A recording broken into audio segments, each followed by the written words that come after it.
And perhaps what appears chaotic is a veil, part of the illusion, an artifact of manifestation, while beneath it lies structured intent.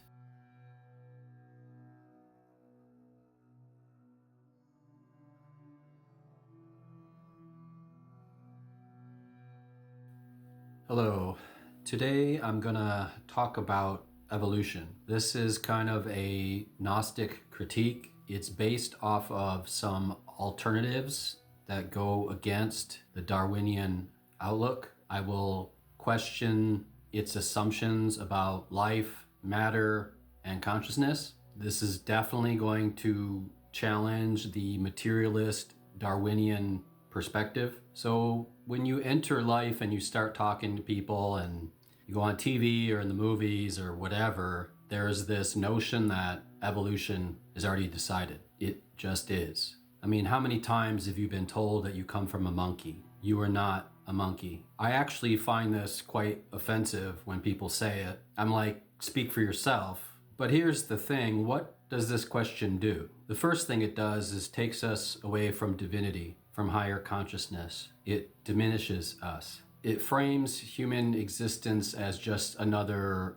accidental product of matter and its process. It reduces the individual to biology, stripping away any sense of purpose, uniqueness, or a divine spark. It treats the human mind, creativity, and awareness as inevitable outcomes of blind luck.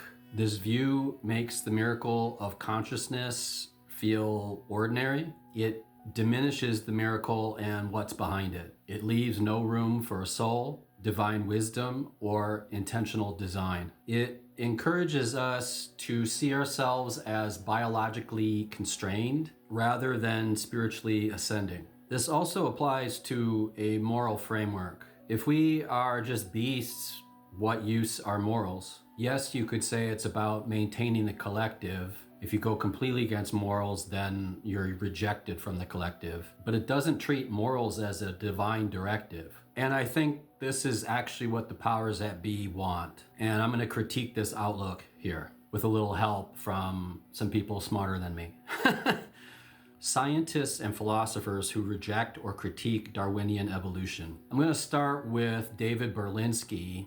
He's the first person that really opened my eyes up to this as a serious possibility. I read his book, The Deniable Darwin. He is a mathematician and a philosopher of science. His argument is that natural selection explains almost nothing of real biological complexity. He is brutal on mathematical probability, the origin of information, just so storytelling, and evolutionary biology. He doesn't push Genesis or intelligent design. He attacks Darwinism as a failed explanatory system. He thinks the fossil record is mystifying and nonsensical. Random variation and natural selection are not adequate to explain the complexity of what we see. We can't program on a computer a genetic algorithm simulation that explains it. No one has done that. But we have been able to model things in other fields like physics. No matter what scientists do in a lab,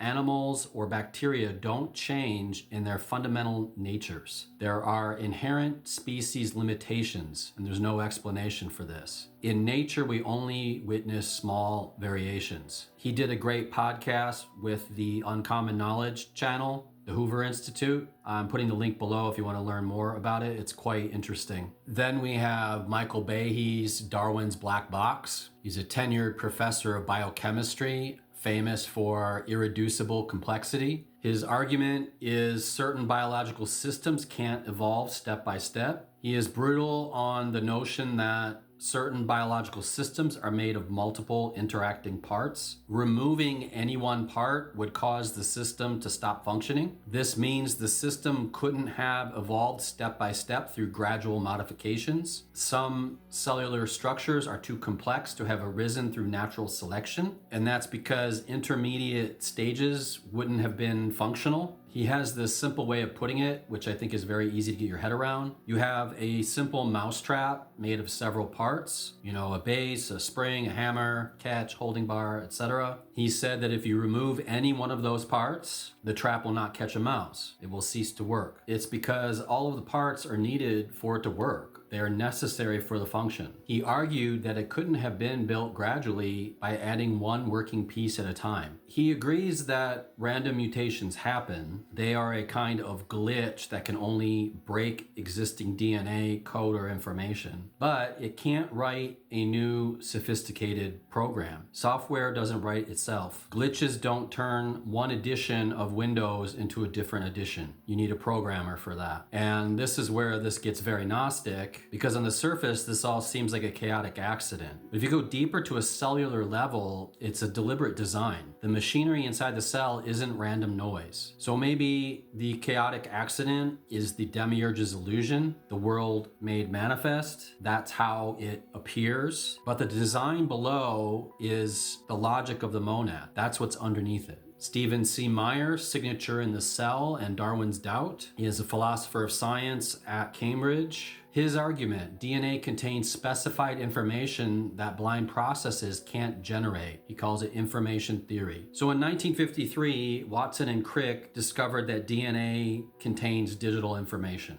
5 years later, Crick formulated the sequence hypothesis, saying the DNA functioned like alphabetic characters in written language. It contains info in a digital form, building protein molecules that keep cells alive. In the Signature in the Cell, he says DNA isn't just a long string of chemicals. It's more like a coded message. The letters in DNA are arranged in very specific ways that do something useful inside the cell. That's what he means by specified information. It's complex and it has a clear function. He argues that random changes, mutations, plus natural selection can't create that kind of meaningful code. In his view, a random process can shuffle things around, but it can't write an instruction manual. But this is how mainstream science wants us to think. They use Darwin's tree, from cell to trunk to branches, a gradual continuous process of change from simple to complex. They also say natural selection, acting on random variations, mutations, changes in the characters of the DNA, is an unguided process. It's nature, not creator. And mainstream science says the fossil record gives us the best evidence for this. But there's a problem. There are abrupt appearances of a new form of life. Some slight variation, but basic form is static. These either go extinct or persist to the present day. We never see one type of organism morph into another. There are fossil abrupt appearances, no connections to fossils of lower strata. There are so many different events in history like this. From the Cambrian explosion to the biological big bloom, there are many. We have documented 17 of them. But again, this makes a certain sense from a Gnostic perspective. The universe was created in emanations of syzygies, pairs, from the monad. It doesn't really say how far between emanations the time is. It also doesn't say that these emanations stop. From the monad, it's a kind of descending tree like the Kabbalah, gradually spreading out. I suppose one could look at the existence of species as being created in emanations as events. There's nothing to say that the demiurge created material reality at just one point, and that's it. It's done. This could be a continuous process where the emanations keep expanding and the demiurge illusion reflects that expansion so that new species are found every day. And certain times there are explosions of new species. A few other critiques. There are a few others I'm going to touch on briefly. James Tour is a high-level synthetic chemist known for sharply criticizing origin of life research. His central claim is that scientists dramatically oversell how close they are to explaining abiogenesis, the process by which life supposedly arose from non-living chemistry. He focuses attack specifically on prebiotic chemistry, arguing that the gap between simple organic molecules and functional information-bearing biological systems is far greater than the public is led to believe. Darwinian theory depends on a successful abiogenesis account to get started. And Tor argues that this foundational step remains chemically unresolved. And then there's Wolf, Eckard,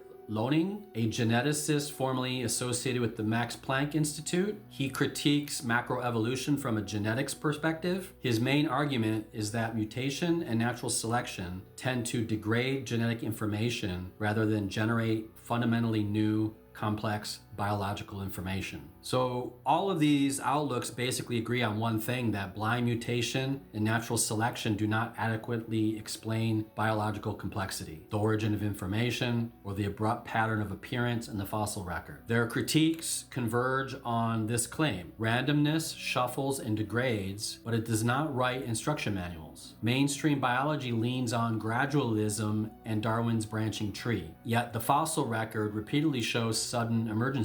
If nature at the surface looks like accident and competition, but at the cellular level reveals intricate code-like architecture, then the question shifts from mechanics to metaphysics. And perhaps what appears chaotic is a veil, part of the illusion, an artifact of manifestation, while beneath it lies structured intent. I really think this is about design as emanation, not crude intervention, not a one-time fabrication, but an unfolding hierarchy from first cause to the higher forms, to Sophia's mistake, to the demiurge's material world and beyond. I see the visible world as a lower expression of a higher, deeper ordering intelligence.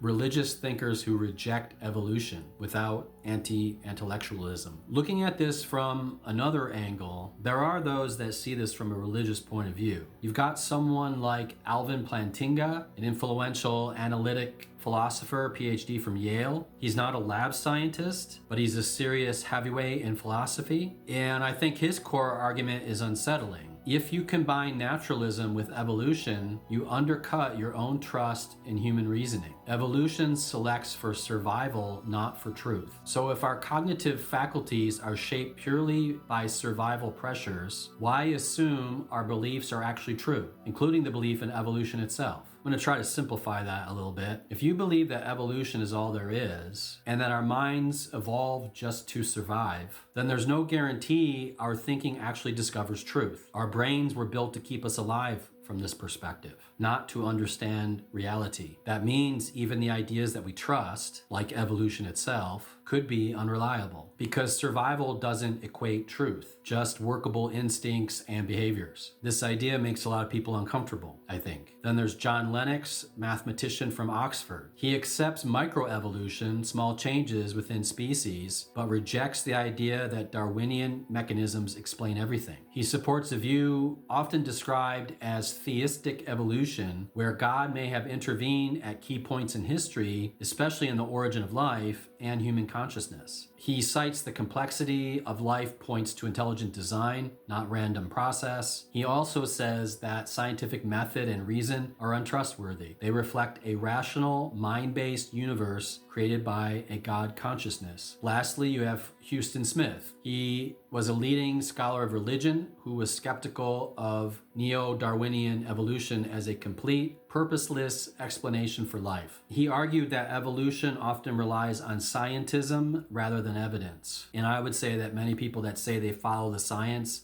do this exact thing. From a Gnostic perspective, microevolution works because the small variations we observe in species, slight adaptations, color shifts, resistance traits, can be seen as an ongoing condition of a grand design, a movement forward. The rules are in place, and then the mechanism keeps things moving. Each human or animal type reflects a pattern of syzygies, like Noah's menagerie. You need two to tango. They are pairings or echoes of archetypal forces descending from the monad, but made material by the demiurge. These variations are not random accidents, but the lower world expressing subtle aspects of structured spiritual hierarchy, kind of reflecting it. Macroevolution, however, struggles with Gnostic logic because it imagines entirely new forms arising from blind process. From From that viewpoint, it almost seems more like these are monsters or abominations, if you ask me. It ignores the logic of the layered emanations that give life its order. Complexity unfolds gradually as the material world mirrors the higher realms as a reflection of that complexity, with each adaptation and each life form bringing creation closer to ultimate wisdom or divine judgment. From this point of view, it's more about revealing the deeper truths behind reality. If you agree with what some of these men have said or my point of view, you can put that below. Or if you disagree and you think that I've missed something, you can also put that below. But like I said at the beginning, I find it quite offensive when people say we came from monkeys.